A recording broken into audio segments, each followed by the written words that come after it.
نفس اور شیطان اور ہمارا ماحول آج کل کا جو ہے یہ پورے طریقے سے لگے ہوئے ہیں کہ ہمارے اندر سے حیا کو مٹا دیا جائے۔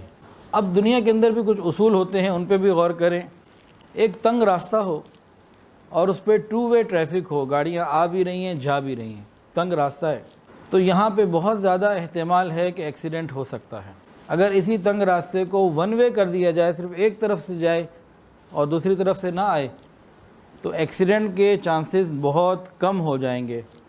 بالکل اسی طرح کسی جگہ پہ کوئی راستہ ہو، اسکول ہو، کالج ہو، کوئی ادارہ ہو، کوئی بھی ایسی جگہ ہو جہاں کشادی ہال ہو، جہاں مرد اور عورتیں بے محابہ آنا جانا کریں اور 2 وے ٹریفک ہو، دونوں آئیں جائیں اور کوئی روک ٹوک نہ ہو، تو یہاں پر گناہوں کے چانسز بہت زیادہ ہیں۔ اور اگر 1 وے ہو، پردے کے ساتھ مرد الگ ہوں اور عورتیں الگ ہوں، تو گناہوں کے چانسز کم سے کم ہوتے چلے جائیں گے۔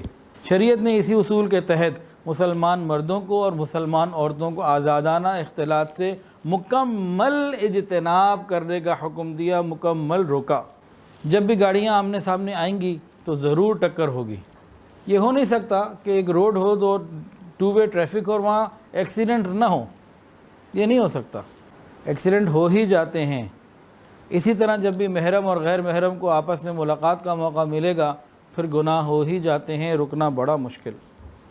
یاد رکھیں، 2 ماہر تجربہ کار ڈرائیور اگر غفلت کریں تو ایکسیڈنٹ ہو سکتا ہے۔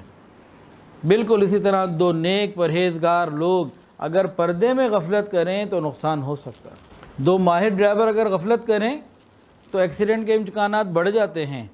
2 نیک اور شریف لوگ اگر پردے میں غفلت کریں تو گناہ کے چانسز بڑھ جاتے ہیں۔ تو غور کریں، اگر کوئی ناتجربہ کار ڈرائیور ہو اور وہ غفلت کرے تو کیا ہوگا، اور جو مرد ہی ایسے ہوں جن کے اندر حیا کا مادہ نہ ہو، یا عورتیں ایسی ہوں جن کے اندر حیا کا مادہ نہ ہو، وہ غفلت کریں تو پھر کہاں بات پہنچے گی۔ مرفی کا قانون آپ لوگوں نے سنا ہوگا، مرفیز لا، وہ کیا ہے؟ If anything can go wrong, it will go wrong. If anything can go wrong, it will go wrong. اگر کسی کو گناہ کا موقع ملتا رہے گا تو وہ اس کا ارتکاب کر ہی لے گا۔ تو اس اصول کو بھی ہم سامنے رکھیں تو احتیاط کا تقاضا یہ ہے کہ مخلوط محفلوں سے ہم اپنے آپ کو بچائیں۔ اور یہ بھی ایک بڑوں کی کہاوت ہے کہ احتیاط شرمندگی سے بہتر ہے۔ بعد کی شرمندگی سے پہلے کی احتیاط بہتر ہے۔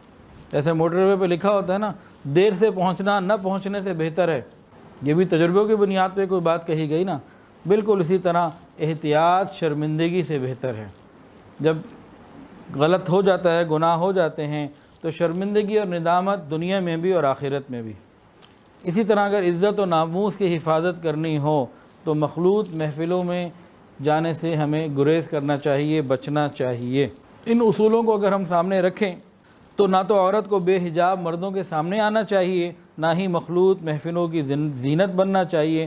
اسی میں عزت و ناموس کی حفاظت ہے اور یہی شریعت کا حکم ہے۔